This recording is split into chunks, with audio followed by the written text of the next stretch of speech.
Greetings and salutations, everyone. Welcome to Otherworldly Fundraising. This is day 2 of our 2023 event. We are benefiting One Simple Wish. This is a virtual convention that you can attend from the comfort of your very own home, and we are fundraising for One Simple Wish, which provides resources to children in the foster care system and kids who have been through a lot of challenges in their lives. So if you wish to make a donation, the link is located within the description. Ladies and gentlemen, at this time, I want to introduce you to someone who is, let's see. In no way, shape, or form is this individual preposterous. In no way, shape, or form is salacious and outrageous, but he is outstanding. Please welcome the immortal, living legend, Phil Morris is here, ladies and gentlemen. Phil, how are you, good sir? I'm fine. I am so sorry I'm late. I'm on the West Coast and I have all these different time things that I'm trying to get done. So I apologize. I am so thrilled to be here. Oh, well, we're very thankful that you are here. Now, if you have any questions for Phil during the course of this hour here at Otherworldly Fundraising, please let us know in the comments. Let us know in the chat. Be more than happy to hear from you. We put this event on for you to entertain the millions and millions of people out there. And we thank Phil Morris for being with us. Now, Phil, I want to go into the Wayback Machine with you for just a moment. How much of an inspiration would you say that your dad was in you going into the profession of acting? Did he want you to do it, or did he say, no, son, I want you to do something else? How did that work? That's a really good question because I certainly he was my inspiration growing up. And when I decided to become an actor, of course, he was the prototype for it all. But no, he did not. He and my mother were both very worried about the journey because at the time, it was difficult.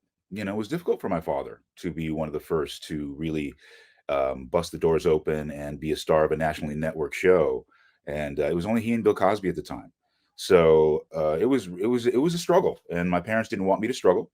They didn't want me to go through that pain and heartache. And when you decide to go into the arts, no one can tell you not to if it really is in your heart and in your soul. And it was in mine. I think that they recognized that. So after a while, they backed off, and then as I became more and more successful, they were very, very proud. Oh, amazing. Mhm. Amazing. Absolutely amazing stuff. So, not to get into, once again, we're going to respect what's going on with the WGA and the SAG situation. But when you go into a performance, what do you do to prepare yourself for it, whether it be on stage or in a TV kind of production? What do you do to prepare? There's many ways, many ways. I'll pick Jackie from Seinfeld. Um, I had gone to the same barbershop as Johnny Cochran my whole childhood. Yeah, we went to a barbershop called Terrell's Barbershop in Los Angeles, and everybody, athletes and politicians, attorneys, obviously, my father. It was the center of the universe. In African American community, the center of the universe are either the beauty salons or the barbershops. So all political if you've seen any the Coming to America movies with Eddie Murphy, I'm telling the truth. Um, so all sorts of subjects were floated as I was a kid in that barbershop, and Johnny was one of the strongest voices, I would say, in the shop. So I had been unconsciously doing homework my whole life. So that's a part of what an actor does. We use our own experiences to try and regurgitate these characters that have a certain resonance with the audience. And the way that happens is from our own realities. So I use Johnny and Jackie because that was such a strong reality for me. So when I went to go audition for the show, I had a leg up.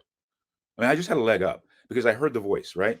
We want to hear the voice of our character. And so, having heard Johnny's voice, my father's voice, I mean, Jackie's a composite of many people that I know in my life. Johnny Cochran, my father, my uncle, a street corner preacher, hustlers. So, we utilize all of those touchstones to build the bridge or create the puzzle of the character. And you connect it with your emotional reality. And then hopefully that character lives and breathes, and the audience will respond. Wow, that is, it's delicious. It's scrumptious, outstanding, and we Spectacular. and we oh gosh, I love to work on that sitcom that shall not be named at this time. But I will say, someone has a question for you here in our chat, our lovely chat. We want to thank each and every single one of you for commenting. Kristen says, we know you are limited in talking your credits and characters, but can you talk about working with the late Robert Ulrich? Yes, Robert Urich. I can talk about the people. Yes. Robert Urich worked with my father on a show called Vegas. I've been very fortunate in my career. I've worked with a few people that my father also worked with. Peter Graves, who was in the original Mission Impossible series, I also worked with on my version of Mission Impossible, the new Mission Impossible. Yeah. So, and he was fantastic to work with. My uncle Peter, right? My play uncle Peter was fabulous. I'd known Bob when I was a kid. I actually did a guest spot on the show Vegas, which is where my father and he met. So when I got the role on the new Love Boat with Robert Urich, I was thrilled. And Bob, unfortunately, at that time had gone through a pretty heavy duty health scare, and so he was in recovery, and he was very sensitive and very vulnerable. And we couldn't have been better friends. We worked out together. We talked life together. We talked cars together.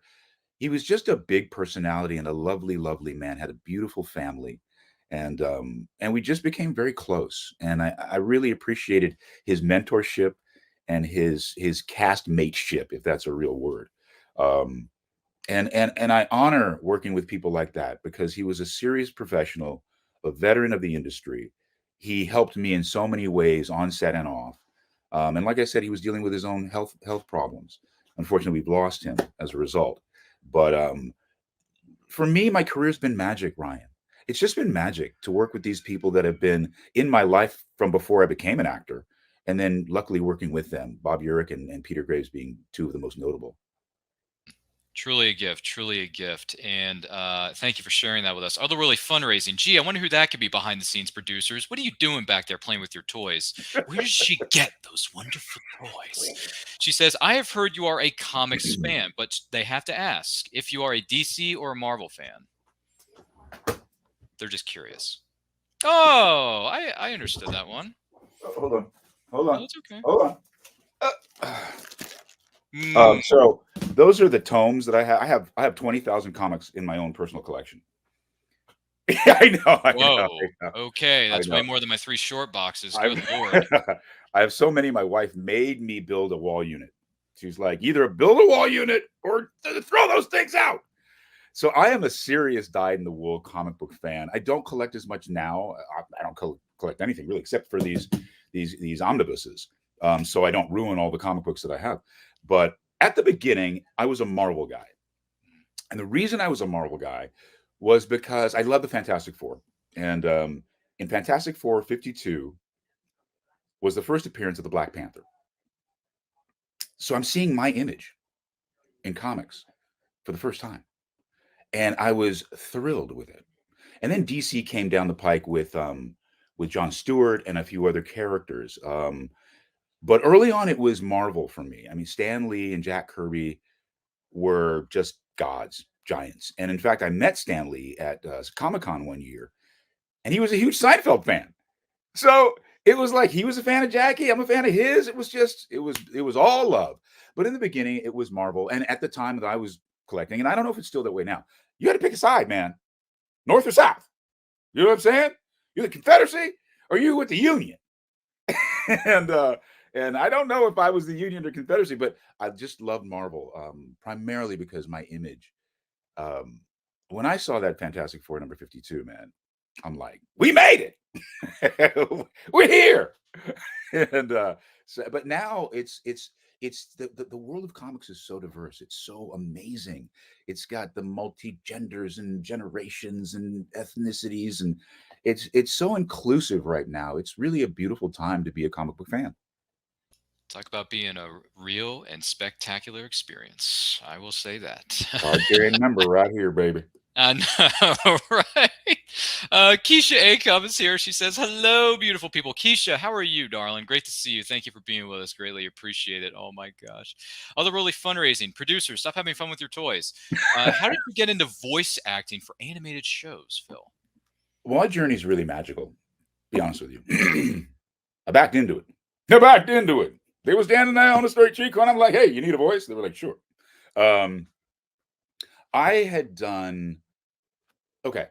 Animated movies are very difficult. They're labor intensive. Um, they were doing a movie at Disney. I don't know if I can talk about these things because whatever. At any rate, they brought me in. They bring actors in to help start the animation process. This is a 3-year minimum process on traditional animation. So the main actors that they hire for these movies aren't necessarily available for all 3 years, to voice this character. So they bring other actors in to approximate so they can get a start, right? So I got brought in on one of these huge Marvel movies to approximate this particular superstar's take on a character. And I worked with these animators, I worked with Disney. It was fantastic. The movie's amazing. But I wasn't the guy in the final. A couple of years later, they have another movie, big movie, and they bring me in to do the scratch track again. So I do the scratch track and I say to them, look, if you don't hire Morgan Freeman or Danny Glover or any other spectacular actor, give your boy a shot. Look, give me a boy. Yeah. And my agent called me one day and said, you're the guy. You're in the movie. You're in. I'm like, what? I didn't have an agent. I mean, my agent who sent me in on the scratch track was my agent, but I didn't have an animation agent. I didn't have a voiceover agent. And I just started literally working on these movies without a voiceover agent. So when it came to the series for this movie, one of the actors was like, who's your agent? I was like, I don't have one. They were like, well, you got to come to my agency, man. And I went over to their agency and I've been with them ever since. But, voiceover acting is acting. It's just acting.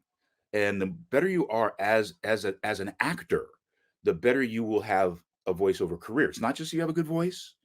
It's not just that you're funny and you're resonant or you're a singer. It's that you can connect. It's acting. It's connecting with the character, making the character live through your vocal acumen. And so that's how I kind of got into the business of voiceover acting, and I kind of hit the ground running. So I'm an outlier. I'm not. I don't think I'm a traditional normal story in that regard. I'm certainly an outlier for that. There you go, grabbing life by the horns, standing on your own 2 feet. Nothing wrong with Bring that it. kind. Exactly, nothing wrong with that kind, sir. And Kristen has another interesting question. Going back to the next wave, what shenanigans occurred when the OG Love Boat cast was guest starring at that point? They were they were funny because they were all like, our version was better. We were the originals, but it was like in good fun, right? It's like good natured fun. And Ted Lange, who's fantastic, a good friend of mine, a fantastic theater director and actor, was on. Gavin McLeod was on. We just, we meshed beautifully. Here's the thing about my community. We're very supportive of one another. And even though we may give good natured ribbing, like my father used to say to me all the time about our new version of Mission Impossible, ours is better. We're the original. And of course, there's a pride and ownership there. And I took it as he meant it. But there was a great deal of pride. One reason is because the legacy of your show lives on. If you're doing the new Love Boat, that means your Love Boat was successful. If I'm doing the new Mission Impossible, it means the original Mission Impossible was successful.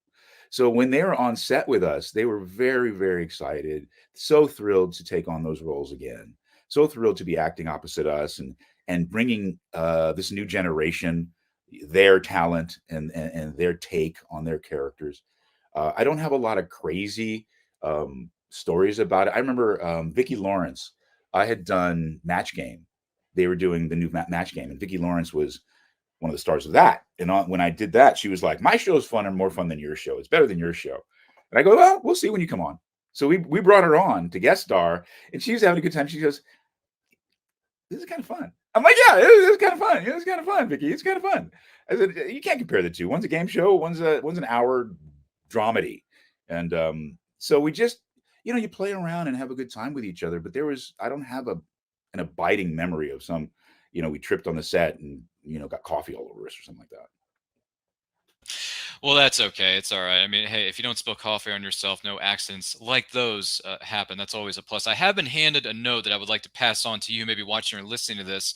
This is Otherworldly Fundraising. We are benefiting One Simple Wish. Feel free to make a donation. Link is located in the description below. And it's also going to be scrolling across the bottom of your screen here momentarily. I've been handed a note. We have raised up to $800, which is fantastic. So thank you to each and every single one of you who have contributed to this incredible fundraiser. And also, every $10 or more that you donate gets you entered into a drawing to win some fabulous prizes, Bob. Really good. R.I.P. Bob Barker. We miss you, buddy. We did. And We did. yeah, I know, man. Remember to have your 99. He animals was spayed this and neutered. close. What's the? Oh, yes. Remember to Very, have your very animals true. spayed and neutered. Very, So very true. I will definitely give you that 100%. And some people are chiming in here. They're saying that the omnibus books behind you rock, man. Yeah, they're absolutely loving it. They're absolutely yeah, loving omnibuses are great because, like I said, I have all these issues. But if for me to thumb through them and go, like I have 1948 Captain Americas, so these are old books, right? I don't want to keep pulling them out of my and ruining them. So I get these omnibuses, which are fantastic. They're not cheap either. I mean, they cost a pretty penny, and they're starting to become valuable as well. Because if you get a volume one of whatever, then that book goes through the roof. I use those omnibuses to read all the books that I have so I don't destroy the books that I actually have. They're incredibly valuable, and every day they're going up in value. Also, it's like one stop shopping. You can read all the issues in one sitting. You don't have to go to comic book stores and jump around and try to fill in blanks, which is what I used to do, which is why I have 20,000 comics. That's what I used to do. Now I don't have to do that. So the omnibuses are fantastic, but they're taking up a lot of room now. And I wonder what my wife's going to have me build next. You're gonna need a bigger boat, or a bigger room, a bigger house, a bigger mansion, whatever it may be. I mean, I agree with you. I prefer to have the whole story or run of a certain character or story arc within one sitting, rather than having to buy multiple volumes or hardcovers, paperbacks, and all that. I prefer to have the whole story, whether it's in an omnibus or a paperback or hardcover. I just prefer that because I want to have the whole story, so I don't have to be on the edge of my seat at the end of volume one and be like, "Well, I don't have volume two yet. You're killing me." No, it's like watching a series right now, right? I Mhm. want to see. I don't want to wait. Back in the day, right, Ryan? Yeah, You're a guy. Back in the day, I'm in we my had to 30s. Yes. wait every. Yeah, so maybe you're not back in the day. We had No. to wait every week to watch a show, right? We couldn't just DVR. We couldn't Mhm. stream it. We had to wait for the next Thursday night at 9 o'clock on whatever network to see the next issue, the episode issues. Now we can just we can binge, and that's what I like about the omnibuses. I can binge. That is completely fair. Yes, I may be in my 30s, but I do remember having to wait weeks at a time for a new episode to drop on a certain network for a certain show that I love very much. So but sidebar to that though, did you read some of the comics to prepare for that role in that show in Small Town USA? Um, That you're shall not kidding, be right? named. You're kidding, right? When I walked in the door for the casting office, I felt bad for the other actors because I had been doing homework on this character my whole life. I knew everything about them, and I didn't feel bad for the other actors. We're all good. We're all talented. We all deserve to be there. I just knew I had a leg up because I understood the inner workings of the particular character on that particular show and this other show that I had done for DC that is wonderful. Um, I know these people. They're in my heart. They're in my soul.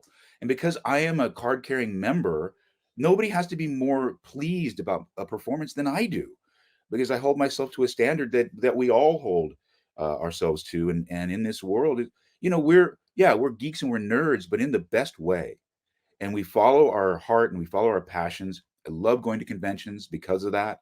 We get a chance to share this passion that we all love. We feel as though this is our village, this is our community. We belong, we own it, and we're proud of it. So when I went into audition for these characters, man, I was super ganked because this is my world, this is my life, and so I just felt really honored, and I really, really, really wanted them because of my love and my passion for that universe of comics. And so yeah, I love the show that your shirt represents. I love it. I love those actors. Tom Welling, fantastic human. Michael Rosenbaum, force of nature, crazy as a bedbug, but fabulous. I'll say even Allison Mack, with all of her recent problems, was one of the finest people on that set to me, the first person I met. And she was so gracious and so welcoming. And as a guest actor, so people understand, it's hard. It is hard. It's like starting a new school all over again all the time. You're going to a school where everybody's been, they've been for semester to semester. The principals are the same, the teachers are the same, and you're the new quotient. So every time I go into a new show, I have to re-identify myself with the principal and the teachers and the yard monitors and it's not always the most comfortable. So that when you have stars of the show who welcome you with open arms and bring you into their village, into their tent as family, there's nothing better. And that show and all the shows that I've done in that genre have treated me that way. Talk about being legendary. I'll tell you. And we thank you for being here with us, Phil Morris. Another question that was brought to our attention from Julia. She says, if you could have any superpower, what superpower would you pick? Okay. I'm the kind of person who, if I woke up tomorrow and I was levitating above my bed, I'd go, I knew it. Of course. It was just my mutation was just waiting to come out. Um, I can't get away from flight. I don't know why. I don't know why. I have flying dreams to this day. It's flight. Just it fascinates me. I don't want to pilot a plane, but just the power of flight to be able to just take off whenever you wanted and go wherever you wanted with no boundaries. I really like that. I don't need immortality. You're gonna get bored. I played Vandal Savage. He's bored. Um, he's bored. Uh, Super strength, imperviousness.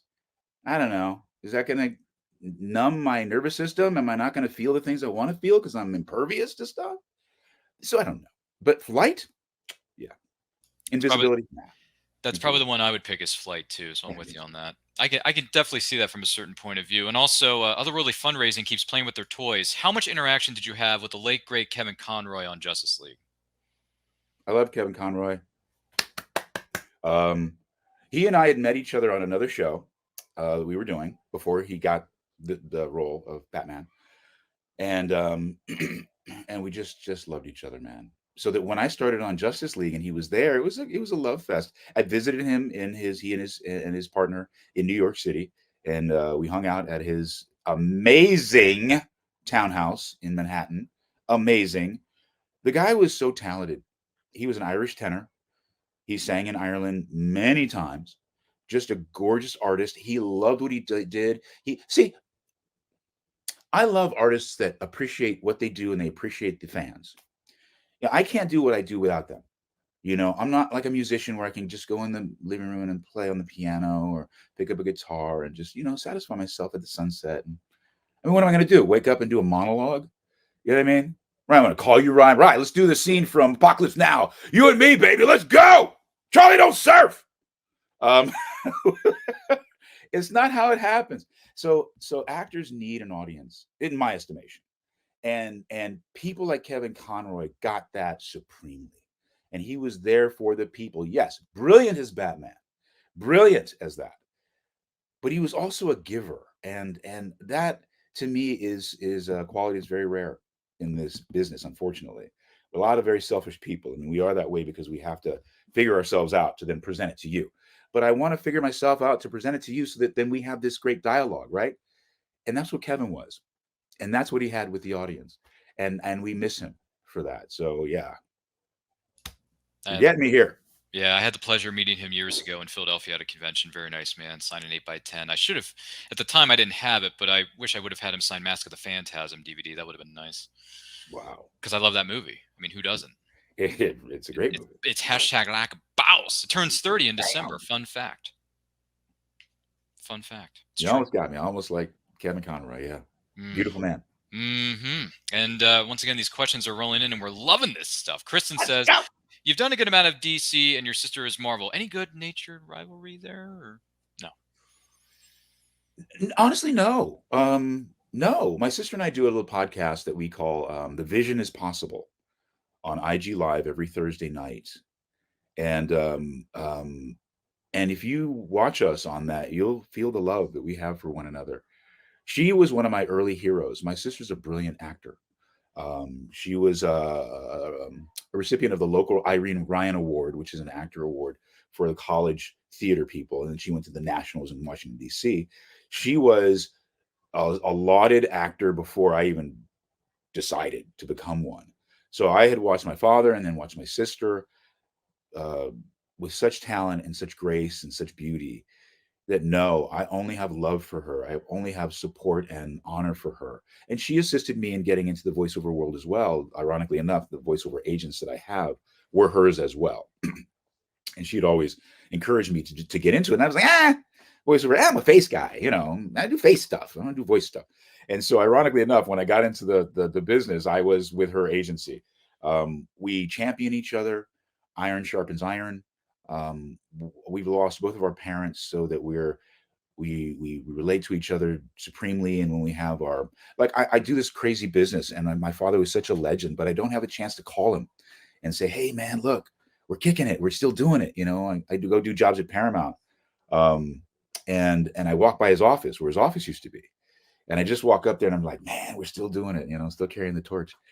So I don't get a chance to do that with him, so I do it with her.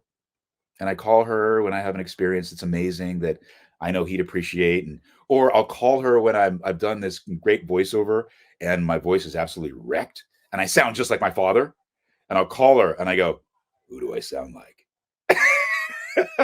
So no, there's no rivalry. It's all love, baby. All united as one. And Mhm. my We're gosh, United Colors of Benetton over here. I know, right? And then Otherworldly Fundraising chimes in. Stop playing with your toys. Also, I know that Phil Lamar's a huge comic book fan too. Did you guys get to talk comics on JL by any chance? You and Oh, I Phil Lamar? love Phil Lamar. I love Philly. Phil is, again, listen, these Phil's not a voiceover actor. He's just an actor, okay?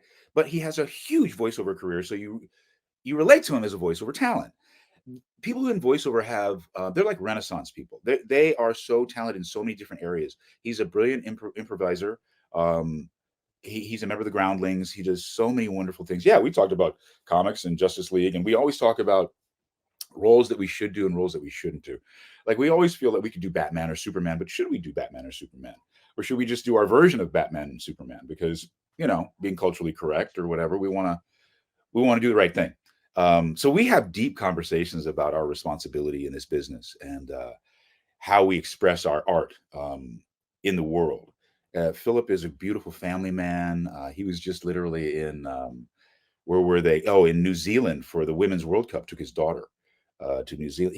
I get these questions about these people, and you hear me gushing because this world of voice, just this world of entertainment, is so unique that when you find people that are a part of your tribe, let's say, you hold on to them. And Phil Lamar is one of those people, and mad talented, incredible on um, what's the improv show they did? Mad TV.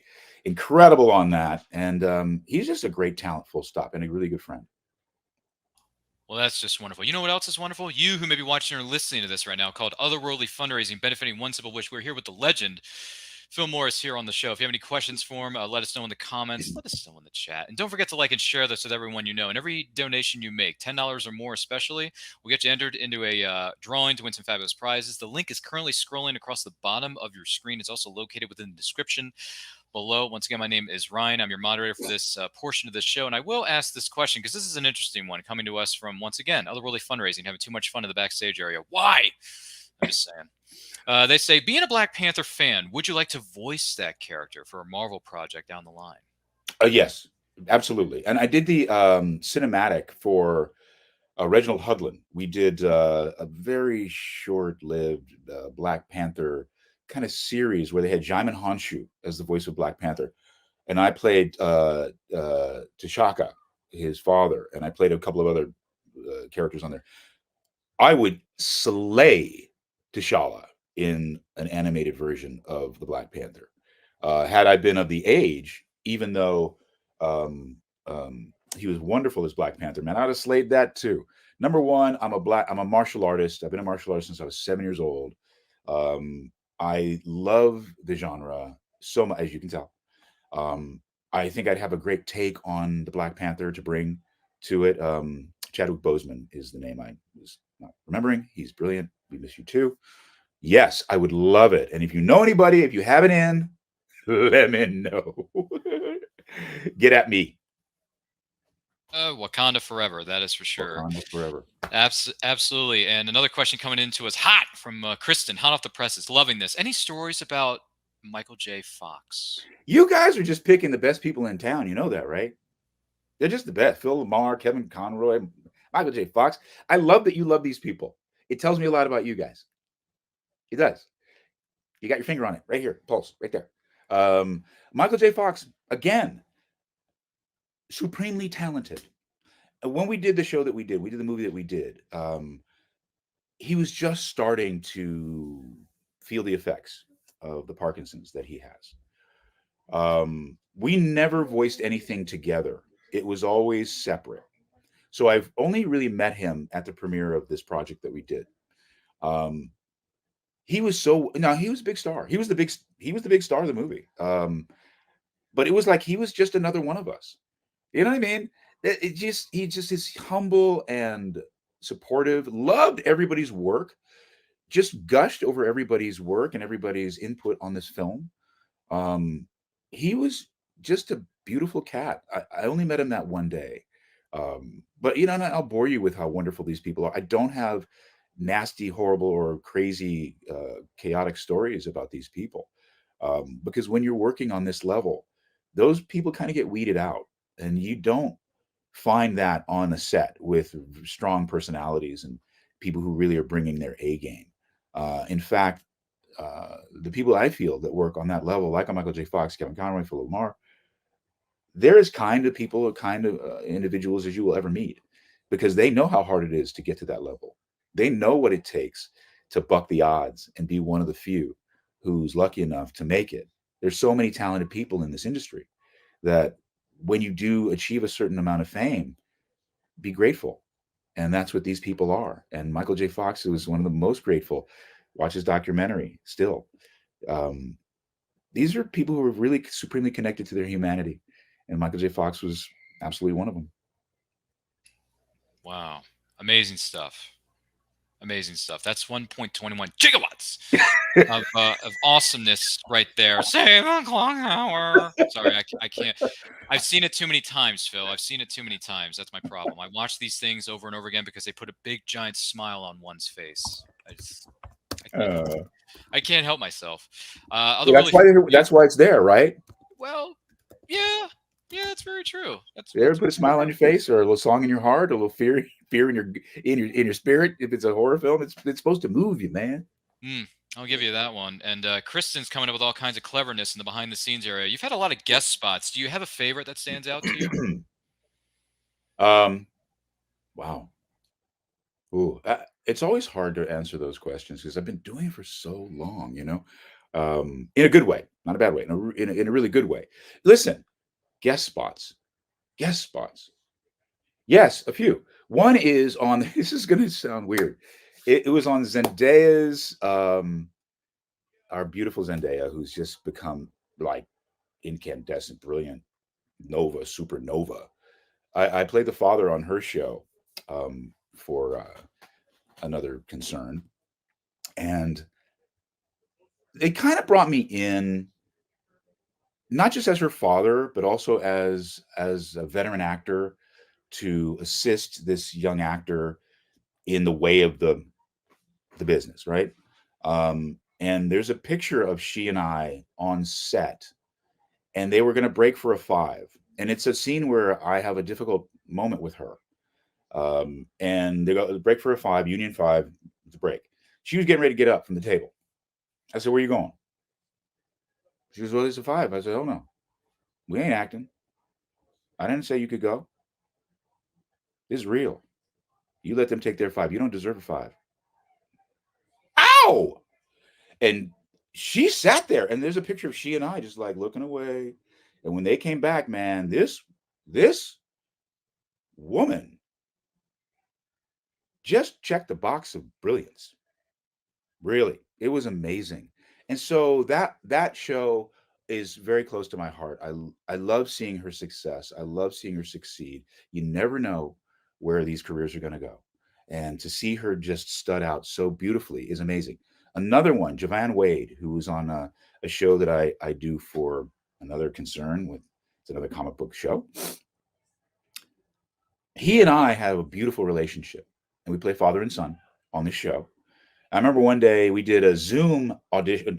We did Zoom rehearsal for the show because it was just going so fast. You had no time on set to rehearse. So we did a Zoom rehearsal the night before, which I thought was brilliant. It was his idea. I loved it. And I said to him at the time, I said, "Look, now this is just the bones of it all. We're just putting the bones of this skeleton together. Tomorrow when we're on set, we've got to put the meat on it. We got to bring the heat. And I don't want it to be, I want you to be right in it."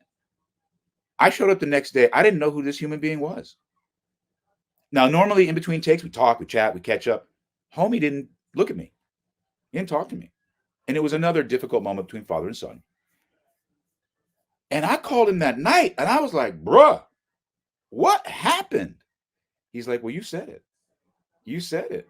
You said, bring the heat, put meat on the bones. You're helping me become a better actor.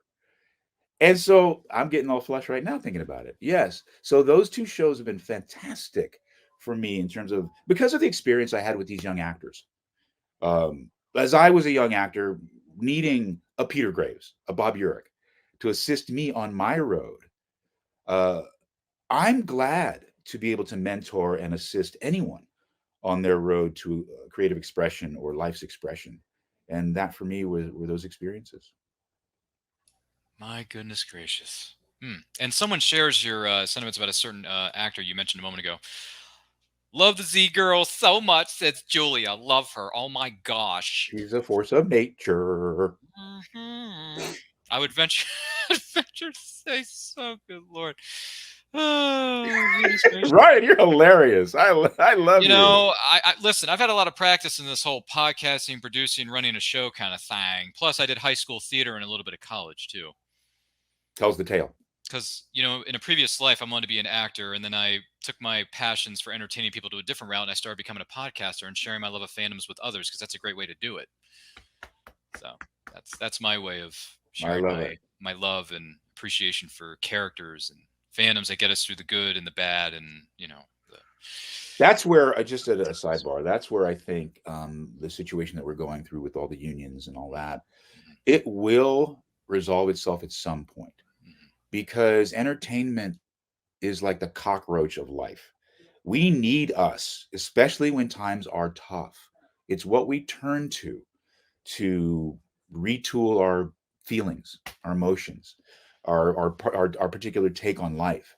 And so we need this thing. And I'll say this last thing. Nobody owns this whole of entertainment, right? It's just entertainment. I don't own it. Producers don't own it. Studios don't own it. Networks, we don't own it. It's just a thing that we all have a part of and just honor everybody's contribution to this part that we all love. No one owns it. You just have a part of it. So when you play like you own it and you're giving away something you own, philosophically, you're already behind it. So I just want everybody to understand that you're a part of it, Ryan. Your nerd culture. This is a part of it.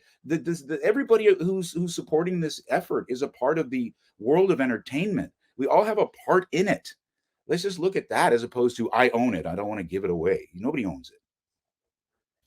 That's a Sorry. no. It's okay. It's okay. I mean, we're all having lots of lovey-dovey fun here, and between you and me, Phil, I think this is the beginning of a beautiful friendship. And not only that, we're still at a magical number known as $800 in donations, and we appreciate every single one of you for contributing. Let's boost those numbers. Let's get them up there. Donate at the link located in the description below. Donate at the link that's currently scrolling across the bottom of your screen right now. This is on the Otherworldly Fundraising, benefiting one simple wish to provide resources to children and in the foster care system and all that. And we thank each and every single one of you for your donations. It's been a great, great experience thus far. And Phil Morris, my gosh, we could talk with you all day, my friend, but Well, if unfortunately, that gets that number up, let's go. let's do that. We Seriously. need to get over $1,000 before I get off of here. We Mm, got to. and I know we can do it. I know we can do it with you who may be watching or listening to this right now. We can do it with your help. So drop a like it's hot, drop those comments, drop those donations like it's hot. Just do it. That's all I'm going to say about that. Listen, when you come together as one unit and you work together as a team, you can do much.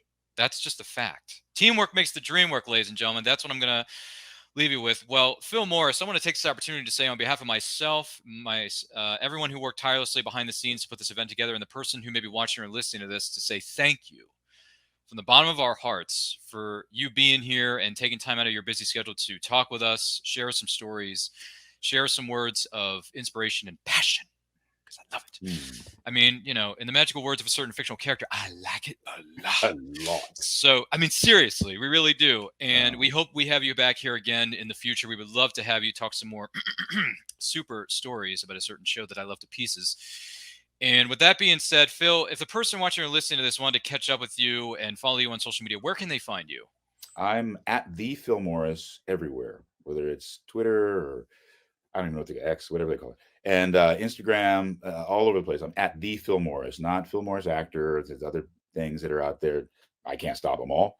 It's just the way it is. At the Phil Morris, and I just want to say again, I am sorry that I was late today, uh, but I'm here in full effect, and I really appreciate you. I appreciate what you guys are doing. Appreciate the charity and giving. I love what I do. I love this industry. I love the fans, and I'm always here for them and always wanting to share whatever part I can to assist this whole crazy world go round and round. Well, thank you for being with us, Phil. We greatly appreciate it. Enjoy the rest of your day. Enjoy Will the rest do of your weekend. Have some fun. Read a comic book or two. Be safe. We look forward to seeing you again very soon. I mean, heck, I would like to sit down with you and talk to you even more. anytime. So we'll have to exchange some contact information, some digits or something. Got I don't know. But have a good one, Phil. We will see you again soon, my friend. Thanks, you guys. Appreciate you. Have a good one, man. Thanks for being here. Once again, this is Otherworldly Fundraising. Our fundraising efforts are benefiting one simple wish. Link to donate is located within the description.